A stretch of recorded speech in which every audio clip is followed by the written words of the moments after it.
દાહોદના દેવગઢ બારિયામાં ભાજપના નેતાના ઘરે ચોરી થઈ ગઈ। ભાજપના નેતા ભૂપેન્દ્રસિંહ ચૌહાણના દેવગઢ બારિયા તાલુકાના સાતકુંડા ગામના બંધ મકાનમાં ચોરી થઈ। ભૂપેન્દ્રસિંહ ચૌહાણ તેમના પરિવાર સાથે વડોદરા ગયા હતા ત્યારે તસ્કરોએ ઘરનો મુખ્ય દરવાજો તોડીને અંદર પ્રવેશ કર્યો હતો। ઘરમાંથી અંદાજે 36 તોલા સોનાના દાગીના અને 2 લાખ રૂપિયાની રોકડની ચોરી થઈ છે। ચોરી મામલે ભાજપ નેતાના પુત્રએ પોલીસમાં ફરિયાદ નોંધાવી છે।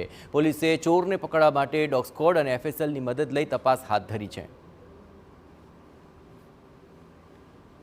ચોરી થઈ છે અને ચોરીની જાણ અમને સવારે જ્યારે કામવાળીવાળા આવ્યા ત્યારે અમને જાણ થઈ છે। એ રાતના અમે હું અને મારા મધર ને ફાધર ત્રણેય જણ અમે બરોડા હતા।